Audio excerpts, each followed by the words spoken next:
Täna hakkan siis veel ümber istutama kõiki neid noori kannasid, mis mul on jäänud sügisest sellesse puhtasse turbasse kaetud liivaga. Ja talvel tõstsin ma nad sisse ja nad hakkasid juba kasvama. Aga nüüd on siin väga suur vahe, mis on kohe silmaga näha. Näiteks seda ma pean nüüd ümber istutama sellepärast, et ta vist on juba poti täis kasvatanud ja ta ei pea niimoodi vastu siin suve alguseni.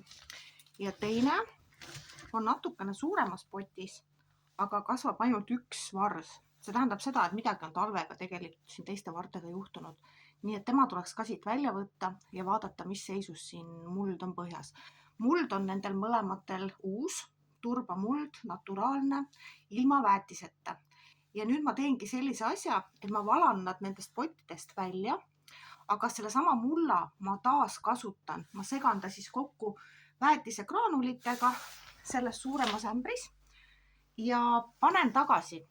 Aga nüüd peabki vaatama, kas see sama taim, mis on päris suur, läheb sellesse väiksemasse potti või ma peaksin ta istutama suuremasse.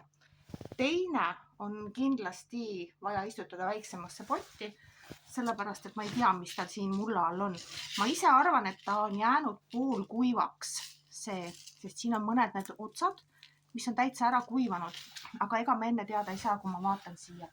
Igatahes see sama muld, mida te olete toas hoidnud ja mis ei ole siiamaani õues olnud, see on väga hästi taaskasutatav. Lihtsalt nüüd hakkame rikastama seda väetisega ja siis paneme selle samamoodi poti tagasi.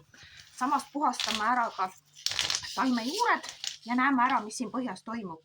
Kui me oleme väetisega ta tagasi istutanud ja ta näeb selline lehtedega ilus välja, siis võib ka kohe kastma hakata ja tõsta loomulikult akna peale tagasi, et ta rõõmsalt edasi kasvaks. Aga vaatame, mis siis toimub. Vaatame siis kõigepealt selle murelapse üle. No, võib päris kõvasti kinni. Tavaliselt ma koputan ja siis sikutan sedasi.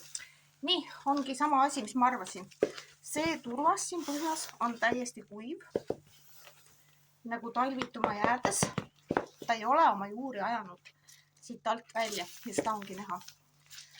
Sellepärast on ka ära kuivanud ilmselt mõni nups. See näiteks, ma katsun teda. Ja see osa nüüd on kõik tugev risoom. Nii et selle ma nüüd võtan siit küljest ära, lõikan ära need, mis on kuivad kohad ja istutan ta ümber juba siis väetatud mulda. Nii. Ikkagi juuri ta ajab siit, ma näen väikseid valgeid kohti. Seega tal ikkagi on elus sees veel. Nii, temaga on enam-vähem arusaadav, mis tema probleem on. Siin siis võtame teise, võtame selle üle. Selle liivaga on nii, et selle liiva ma panen ka tagasi, aga ma segan ta lihtsalt selle mulla sisse. Ta ei jää kuskile eraldi. Las ta olla seal sees. Muld aitab samamoodi, liiv aitab samamoodi mulda õhutada ja vesi käib sealt ilusti läbi. Nii, vaatame, mis siin sees toimub. Siin sees on palju parem. Temast on niiskus läbi läinud, seda on näha. Mulla pealmine kiht on kuiv, alt ta on ise vett võtnud. Juuri ta on ajanud. Nii, ja tema ilusti kasvab. Temaga jääb põhimõtteliselt kõik samaks. Ma teen lihtsalt korra niimoodi väikse juurte puhastamise, ainult sellepärast, et ta haakuks uue mulla külge, kui ma ta sinna panen. Aga teda saab jah tagasi istutada ja ilmselt ta läheb nüüd suuremasse potti, sellepärast et tema on palju suurem võrreldes selle teise taimega. Aga edu kasvatamisel ja istutamisel!